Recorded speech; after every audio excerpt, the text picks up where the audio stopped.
Ici Claudine Bourbonnais à Montréal. Bienvenue aux téléspectateurs de TV5 Monde.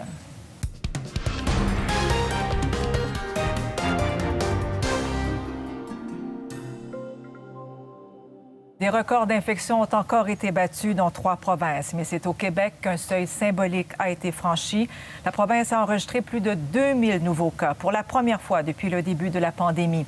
Un bond attribuable en partie à un retard dans la compilation hier, mais n'empêche, les experts et le ministre de la Santé préviennent qu'il faudra donner un urgent coup de barre pour éviter le reconfinement avant Noël. Jacques-Audrey Charbonneau. Les rassemblements de Noël sont annulés, les règles dans les magasins ont été resserrées, mais les cas continuent d'augmenter. On est dans un moment charnière, on est dans un moment extrêmement critique et délicat, et ça pourrait être de loin pire que la première vague, là, et les Américains nous ont prouvé que ça pouvait déraper très rapidement. Le Québec a franchi la barre des 2000 cas quotidiens. Et ça augmente partout. Des régions comme le Saguenay-Lac-Saint-Jean et la capitale nationale ont vu leur nombre de cas doubler. À Montréal, on rapporte 630 nouvelles infections, en Montérégie 263 et à Laval 166. Il faut regarder une moyenne de 7 jours parce qu'il y a quelquefois des problèmes informatiques. Justement, une partie de cette hausse marquée serait due à un rattrapage dans les saisies de cas identifiés la veille. Mais même avec un nombre de tests de dépistage record, la tendance des derniers jours est trop élevée. La moyenne est trop élevée parce que ça amène trop d'hospitalisations. Il y a toujours un délai entre le nombre de cas et le nombre d'hospitalisations. Donc, effectivement, pour nous, c'est comme un avertissement que le pire s'en vient. Avec le défi 28 jours qui pèse lourd, qu'est-ce que les Québécois peuvent faire d'autre? Les deux, on est en télétravail. Les enfants sont à la garderie. Je vois pas qu'est-ce que nous, on pourrait faire de plus. Il faudrait retourner d'un confinement total, oui. Je serais d'accord avec ça. Si on veut diminuer les cas, c'est reconfiner tout le monde, en fait. Donc, soit on reconfine, soit il va falloir faire un choix. Ça fait réfléchir parce qu'on peut pas être avec nos familles dans le privé, mais dans des endroits comme ici, effectivement, c'est dérangeant. On pourra en faire peut-être encore un peu plus parce qu'on en voyait tout à l'heure, puis la distanciation n'est pas toujours respectée. Ce relâchement, lui, retombe sur les épaules des professionnels de la santé. Si on veut empêcher le virus de se propager, il faut empêcher les gens de se regrouper, de changer d'une région à l'autre, de se rencontrer dans des lieux publics. Ça a très bien fonctionné pour arrêter la première vague, ça va très bien fonctionner pour arrêter la deuxième vague. Un appel au reconfinement total pour éviter le pire. Et justement, Jacques-Audrey, face à cette flambée des cas, l'idée d'un reconfinement n'est pas écartée par le gouvernement. On va tout considérer, c'est ce qu'a répondu le ministre de la Santé, Christian Dubé, lorsqu'on lui a demandé si un reconfinement total était envisagé. On sait depuis le début de la deuxième vague, le gouvernement Legault a 2 priorités. Garder les écoles ouvertes et éviter le plus possible de fermer des secteurs de l'économie. Or, avec cette flambée de cas qu'on observe un peu partout à travers le Québec, avec ce certain relâchement aussi qu'on observe, l'équilibre est de plus en plus fragile et la marge de manœuvre dans le système de santé, elle est de moins en moins présente. Alors, à 2 semaines du congé de Noël, le ministre de la Santé réitère sa demande auprès des Québécois de fournir un effort supplémentaire. On l'écoute. Il reste 2 semaines.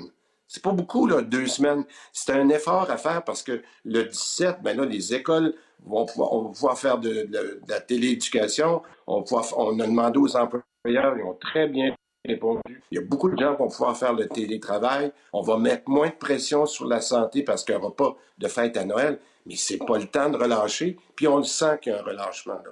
On va tout considérer.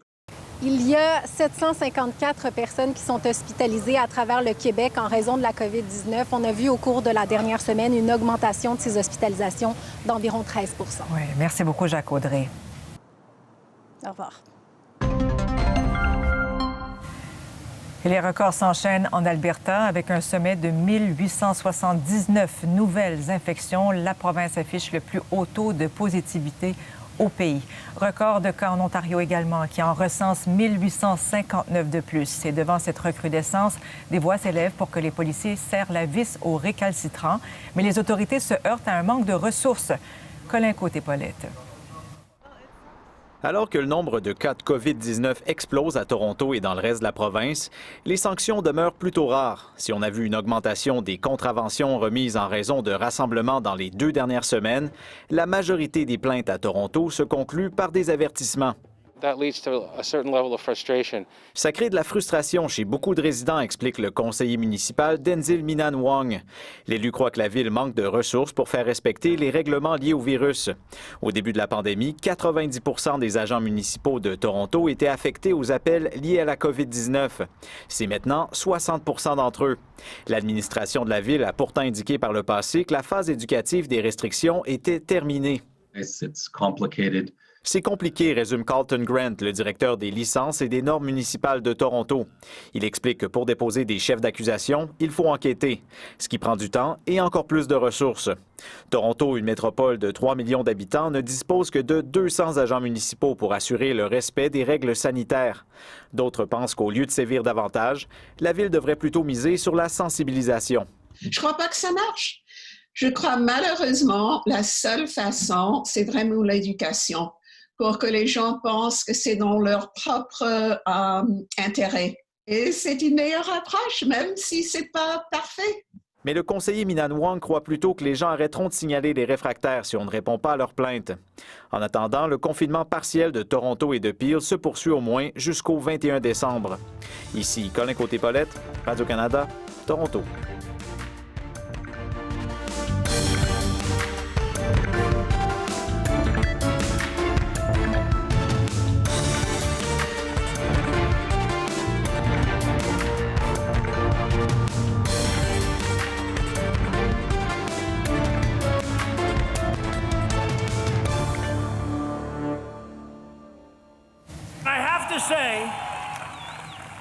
If I lost, I'd be a very gracious loser.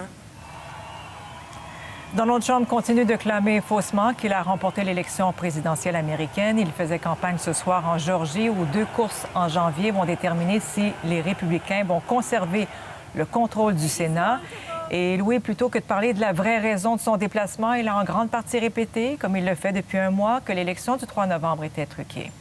Donald Trump s'est longuement épanché sur son propre sort plutôt que de mobiliser les partisans républicains derrière les 2 candidats républicains qu'il était là pour appuyer ce soir. Il a répété ses allégations infondées de fraude, a continué d'attaquer l'intégrité du processus électoral et du vote par la poste. Et c'est justement le scénario que craignaient certains stratèges républicains ce soir, c'est-à-dire que toutes ces déclarations du président Trump ne risquent d'éroder la confiance des électeurs républicains dans le système électoral et qu'ils n'aillent pas voter lors de ces 2 courses sénatoriales qui vont culminer le 5 janvier. Je vous rappelle qu'en principe, Donald Trump était là pour faire sortir le vote en faveur de Kelly Loeffler et David Perdue. À quelques reprises, il a encouragé ses partisans à aller voter, mais tout ça était entremêlé de messages contradictoires. Il dit « Allez voter, mais les démocrates vont tenter de vous voler encore une fois cette élection. » Bref, écoutons ce que ça donne. You must go vote and vote early, starting December 14th. You have to do it. They cheated and they rigged our presidential election, but we will still win it. We will still win it. We'll still win it. And they're going to try and rig this election, too. Et Louis, le président s'en est même pris à des élus de son propre camp. Oui, absolument. Des républicains de la législature de la Géorgie, le gouverneur et le secrétaire d'État, qui l'accusent de ne pas l'avoir assez appuyé dans sa croisade pour contester les résultats de l'élection présidentielle dans cet État. État où la victoire, je vous le rappelle, de Joe Biden a été certifiée par ailleurs. Il accuse ces républicains d'être faibles. Écoutons-le. You got to make sure your Secretary of State knows what the hell he's doing. And you got to make sure your governor gets a lot tougher.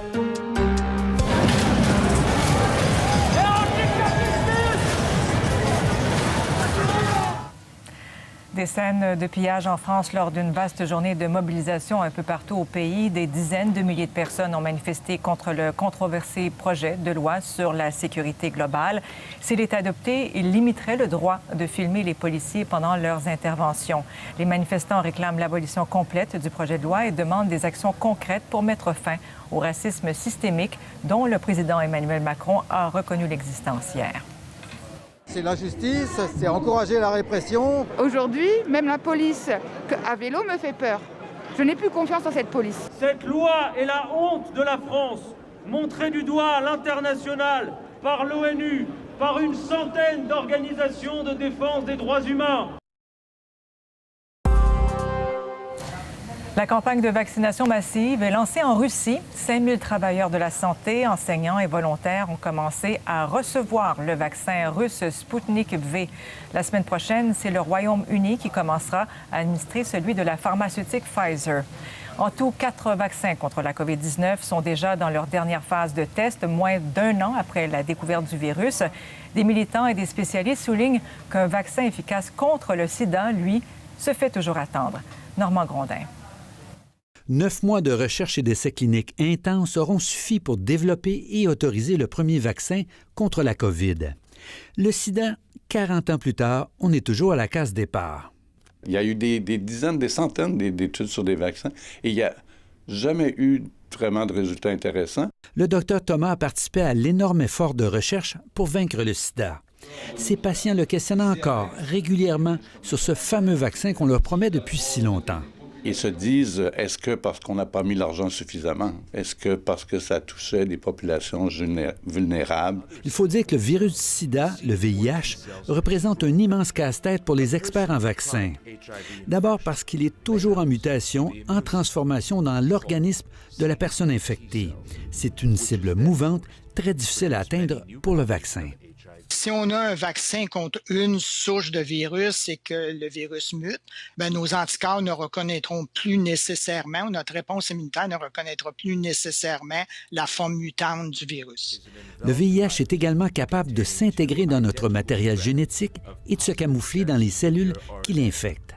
Donc, le virus peut rester là, silencieux à la limite, et aussitôt qu'on arrête de traiter, par exemple, un patient, le virus on va avoir l'impression qu'il réapparaît, mais en fait, il n'était jamais disparu, il était en période de pause. Le vaccin le plus prometteur contre le sida affichait en 2009 un faible taux d'efficacité de 31 %.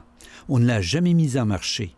Et depuis, la recherche piétine. Évidemment, il y a moins de pression à développer des vaccins à l'heure actuelle à cause des médicaments, mais il ne faut pas oublier qu'il y a quand même encore 38 millions de personnes qui vivent avec le VIH dans le monde au moment où on se parle. C'est un effort collectif et international qui aura permis de développer un vaccin contre la COVID.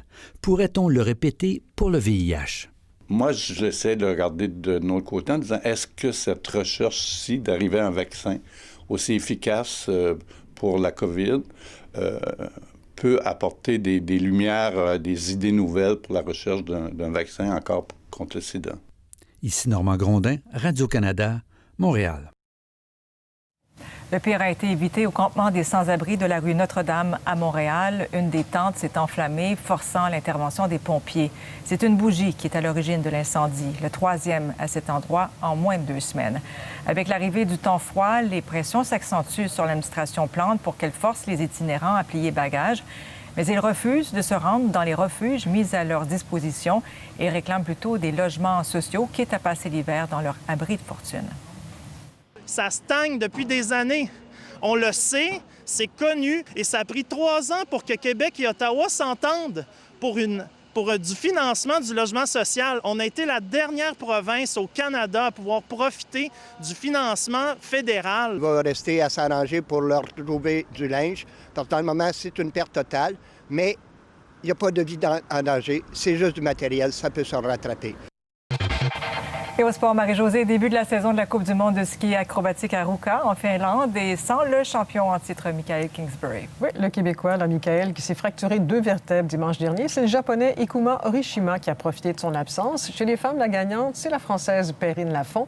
Et en début de saison particulier, bien sûr, oui, à cause de la pandémie, la Canadienne Justine Dufour-Lapointe est tout de même satisfaite de sa 4e position. Philippe Crépeau.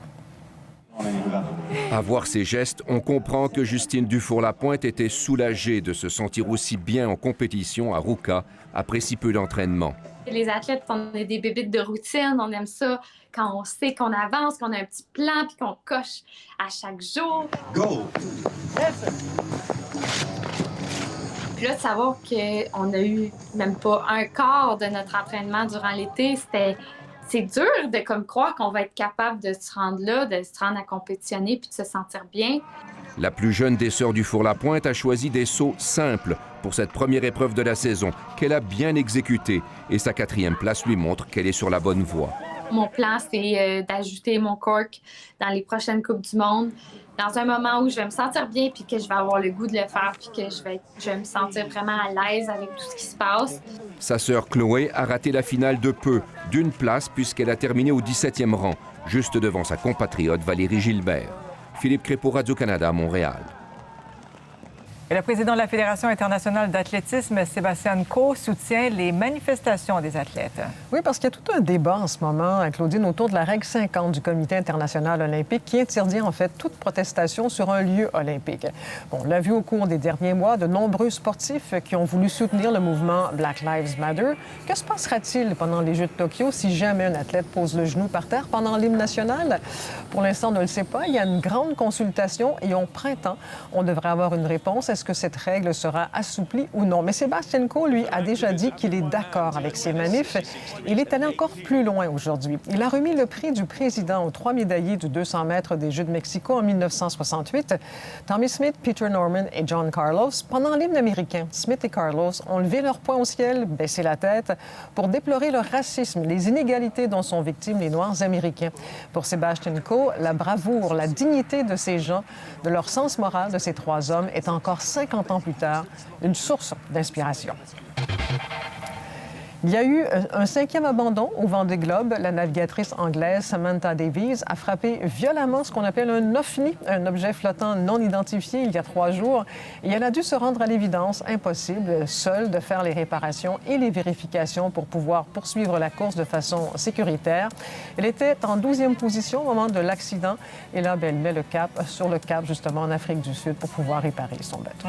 Merci beaucoup, Marie-Josée. Bonne fin de soirée. Au revoir.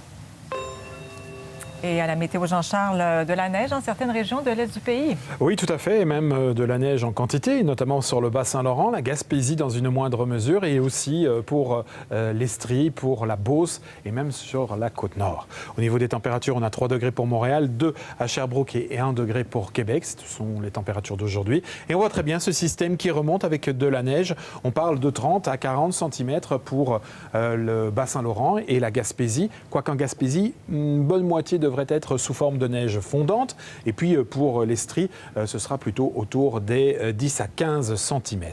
Pendant ce temps-là, on aura encore quelques éclaircies demain à Montréal avec moins 1 degré. Un ciel nuageux sur l'Outaouais, les Laurentides et l'Anaudière avec moins 1 et moins 3 degrés. 5 cm pour Québec, jusqu'à 15 cm maximum pour l'Estrie, mais jusqu'à lundi matin très tôt. Ensuite, on retrouvera un temps plus sec. Et puis la neige a déjà commencé à tomber d'ailleurs sur l'Estrie avec moins 4 degrés. On aura un ciel essentiellement nuageux en Abitibi-Témiscamingue avec moins 7 degrés. Au Saguenay-Lac-Saint-Jean, là aussi, on aura un peu de neige autour de 4 à 6 cm avec moins 4 degrés. Ce sera un peu plus chahuté, je vous le disais, sur le Bas-Saint-Laurent, la Gaspésie, tandis qu'en Beauce, on parle de 10 à 12 cm avec des températures de moins 3 degrés. On aura les mêmes quantités sur la Côte-Nord, moins 2 degrés, de la pluie pour les 3 prochains jours sur les îles de la Madeleine et des températures en recul puisqu'on va passer de 9 à 3 degrés pour mardi. Plus marqué également demain sur les maritimes, des températures de 7 à 9 degrés. On aura beaucoup de soleil en revanche sur Ottawa, Toronto, Sudbury, des températures comprises entre 0 et moins 4 degrés. Soleil bien présent également pour Winnipeg, Regina, et ce pour les prochains jours, comme à Calgary d'ailleurs, où on a quand même une relative douceur pour la saison, puisque les températures vont encore grimper jusqu'à 11 degrés demain et 10 degrés pour le début de la semaine. On aura aussi beaucoup de soleil à Edmonton, 6 degrés, un temps sec pour Vancouver et Victoria pour demain avec pas mal de nuages, et le retour de la pluie à partir de lundi, mardi également, des températures qui se maintiennent autour des 10 degrés. Merci beaucoup, Jean-Charles. À demain. Au revoir. Nous vous avons présenté le téléjournal de Radio-Canada, édition internationale. Au nom de toute l'équipe, bonne journée à l'antenne de TV5 Monde. Au revoir, mesdames et messieurs.